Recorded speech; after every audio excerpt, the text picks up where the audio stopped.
From 1996, a big story after 20 years of hard work. Right from inception, Kong Hiu Top was about self-help. We tried to put things together to help ourselves get out of poverty.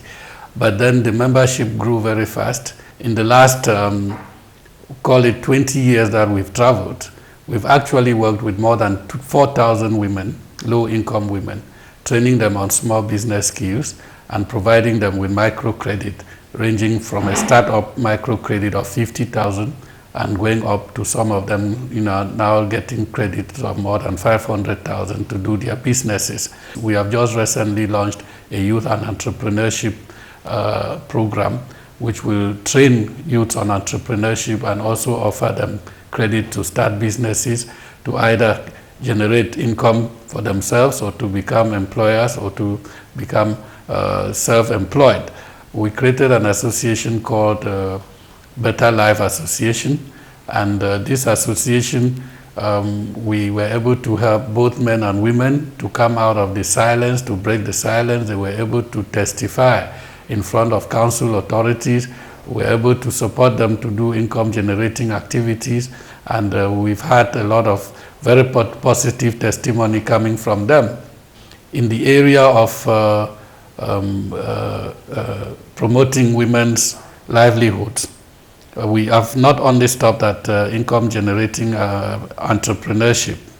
We have also identified a key problem in our communities, which is that of marginalization of the vulnerable. And when you talk about the vulnerable, widows constitute some of the most vulnerable, along with orphans. Very early in our programs, we identified this, and so we came out with a program to support women with livestock raising. And we've been able to do this. We've supported over 350 widows in Fako, in Meme, and the BLM divisions to raise pigs and poultry, and through this to be able to improve on their livelihood and that of their children. We also thought we could empower them to stand up and speak for themselves, but we realized that a widow is legally known only when they have the documents, and so we've also been running programs to encourage mass marriages for those who are living in free unions, such that if one of the spouses were not to be there, the other one would be protected and would have the wherewithal to be able to stand for their legal rights. Concerning also health and hygiene, I've mentioned the fight against HIV/AIDS, which we continue to do. We have worked also to promote hygiene and sanitation, working with councils to construct ventilated improved pit latrines, 23 councils, helping low-income people to construct even private latrines. And this project, which is ongoing, we're able to do this even for Mamu Primary School here in the neighborhoods of Buya. Kong Hiu Top Association for Development, a civil society organization based in Buya, Cameroon, has been transforming lives and communities through its development project execution. Thanks to its major activities like capacity building, enterprise development and small business for women, pig farming for widows, gender and widows' rights sensitization, including improvements in hygiene and sanitation conditions. This organization has produced remarkable results in community development work. This has greatly improved the socioeconomic status of the vulnerable population, especially women and youth. Nadev has established a microfinance called Income Credit for Development. The main purpose of this financial facility is to enhance access to microfinance for the urban and rural poor. Today, Income Credit for Development operates 7 branches at the service of grassroots women and youth, with the head office in Great Support Buya. Also, Kong Hiu Top has trained close to 4,000 women on small business management skills, then enhance their access to microcredit and business coaching. All this within the entrepreneurial and enterprise development pillar of the organization. This has resulted in sustainable businesses, thus alleviating poverty and improving the livelihoods of many within the rural and urban communities in the southwest region of Cameroon. I said Kong Hilltop has really helped me and my family because they raised us some money to start business. Before I was just frying some puff-puff, putting in a bucket, sitting beside the road to sell. But today I'm in a store and I say thanks to Kong Hilltop. Even my first son, who had advanced level, he was dropped out because there was no money. He came and stayed in the house for 4 years, then go back to school. It was because of this business that I'm making that I could raise money to send him back to school. And the money came from Kong. So I'm very grateful. Before Carabot, but now I don't come for block. Kong Hilltop, it don't help me for the way I not see like if you live Kong Hilltop. So I beg me any youth if you can join, we go help you tomorrow. Since I joined Kong Hilltop, I don't train about 4 people. I don't train about 4 people them. As part of the Kong Women Entrepreneurship Project, these women are then trained on pig farming, after which Nadev mobilizes materials and construct backyard pig stalls for them. The stalls are usually stocked with 2 months piglets. The organization also provides feed and veterinary care for the pigs for 4 months, and then accompanies the widows for pig rearing activities to improve on their income. This has relieved hundreds of beneficiary widows. So when I meet up Kong Hilltop, my life will really change. 2015, Richard began give me this one. They began give me this one, the 2, man and woman. They give me feed for 4 times. Same I take and picking the feed the swine there. I begin the feed and so the time where I not be house. I will join them. They will be now for 1 fence so, for 1 so. The other one, it be with the belly. The other one big so that I sell them. I take and send. I take and go pay my picking their fees for grammar school for Minchi. Then this one remains so it born 10. 2 then die. 8 then remain. I sell 6. I keep this one then 2 so. I keep the other money say I will pick in the buy, take and buy feed, take and feed this one. Well, pick and ask me na buy book, I will take and buy them for take and sponsor them. Workshop sessions have been used to educate different stakeholders in the community, like traditional rulers and counselors, on bad traditional practices that hinder the progress of women and widows, especially as these categories are prone to violence. In other words, gender and widows' rights are met in some intervened communities. Some local chiefs have actually commenced action against bad customs and traditions affecting widows. I was one of the invitees of the meeting called by Kong Hilltop in 2014 for the training or for the sensitization of traditional rulers on how to manage widows and the problem they face in our communities. In that meeting, we were told that widows have rights also, and their rights should be protected by traditional authorities. I, as a traditional authority, what I learned in that meeting was that first, a widow or widows' right starts from their being married legally to their husbands.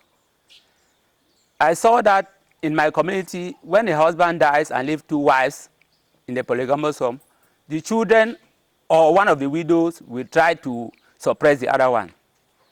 Now, we were told that first, if they had marriage certificate, every widow will know his right. Secondly, we were told straight in that meeting that we should come and sensitize our widows or our even women, because it was not only on widows alone, it was on widows and women's rights. Now, when I came back to my community, we had a meeting with the women and the young men of this community. I told them that we were invited by Nkong Hilltop to sensitize us on how to take care of widows. The widows who are not there, whose husbands have gone and left them, I call their children. Because of farm matters, this woman is going this way, this house is going this way. I said, no, this is not the way to live. First and foremost, the widow is even the first is even the first person to the late husband than you, the children. They have their rights. On that matter, the practices that I met, because after succeeding my father 23 years ago today, I saw that when a husband dies and leaves widows, the first thing, the family will come and lock the house. The woman will only be stay in the parlor for about 1 month, 2 months before they come and open the house for her to enter. I said that was not a good practice. We should change it in our community. Secondly, if the will is with me or with anybody and they say they should not read it, I will say, okay, they have to manage all the property as one person, not as 2 homes, as one person. And then finally, I told all my young people who are met here, who have got married, that to succeed, not only the widow must be married legally, the husband too must marry legally.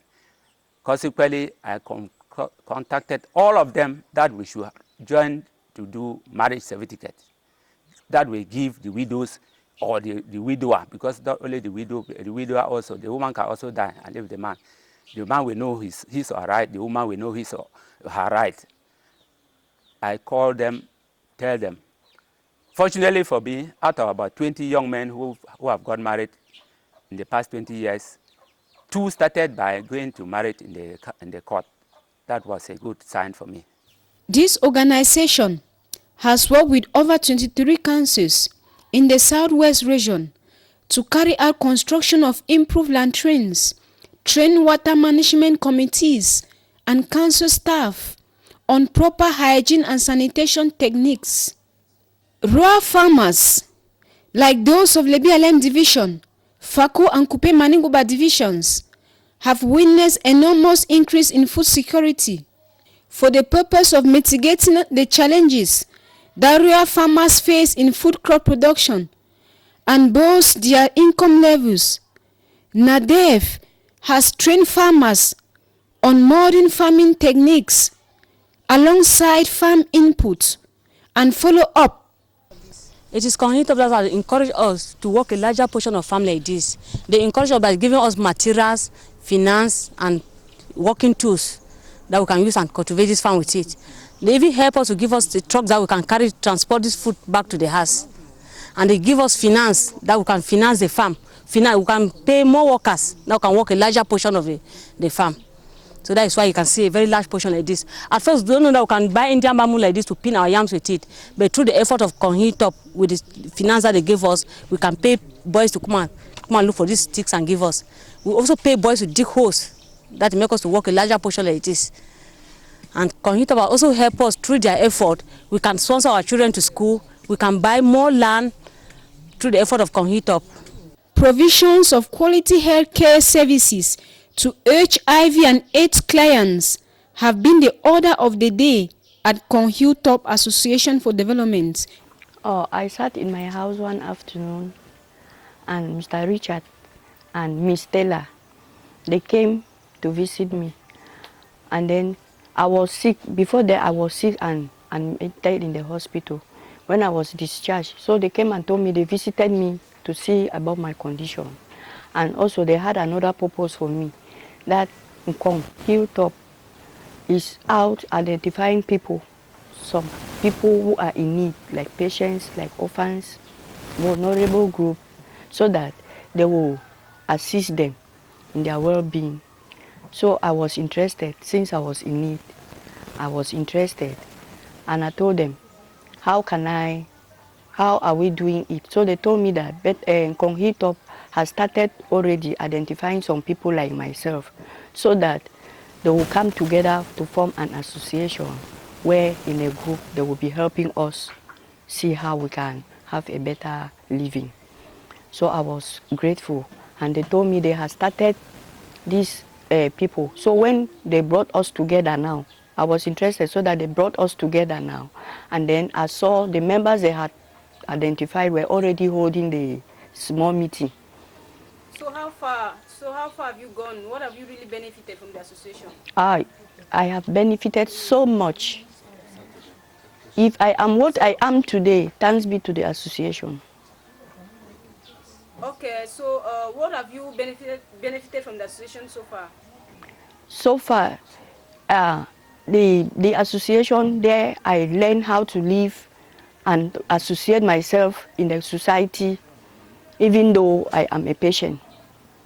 I look at myself like any other normal person, and so I see that one first is my first treatment.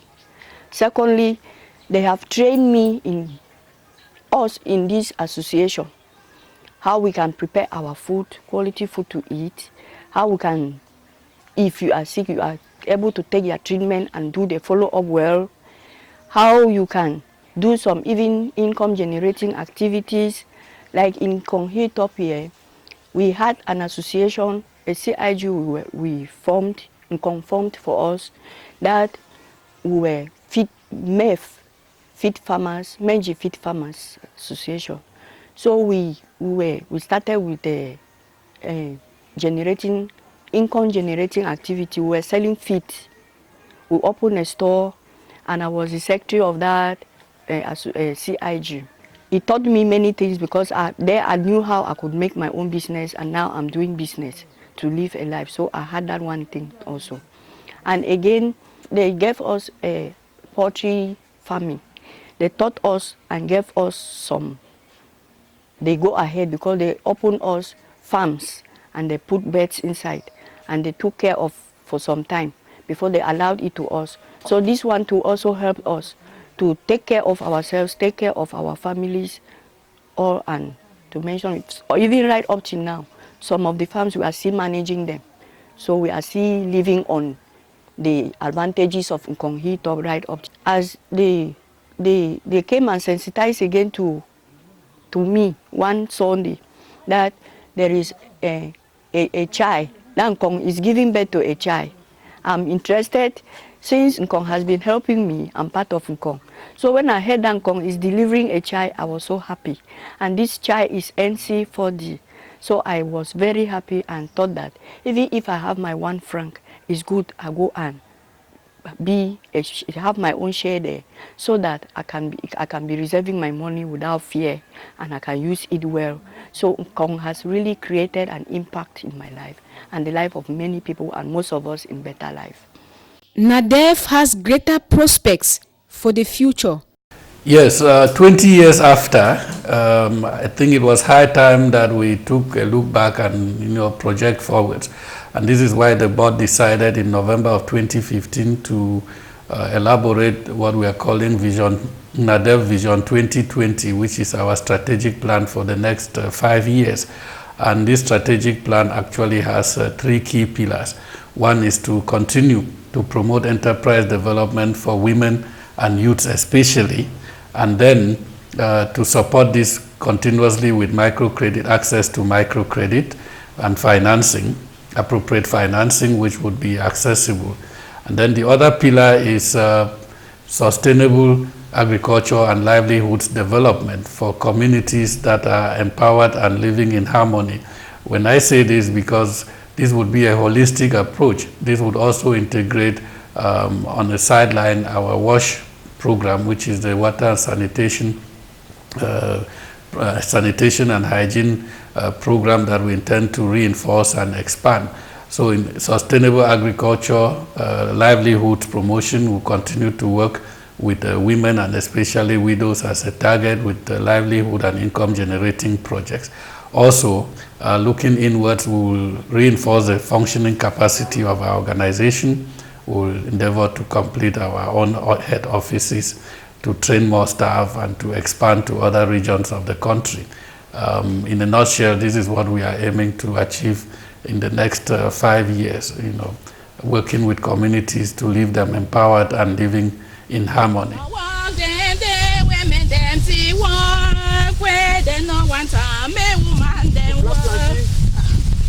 walk them there, women them see walk where they no one time, me woman them woman get right, hey, woman get right, hey, for do everything, woman get right, hey, woman get right, hey, for do everything, woman get right, hey, for do everything, woman get right, hey, woman get right.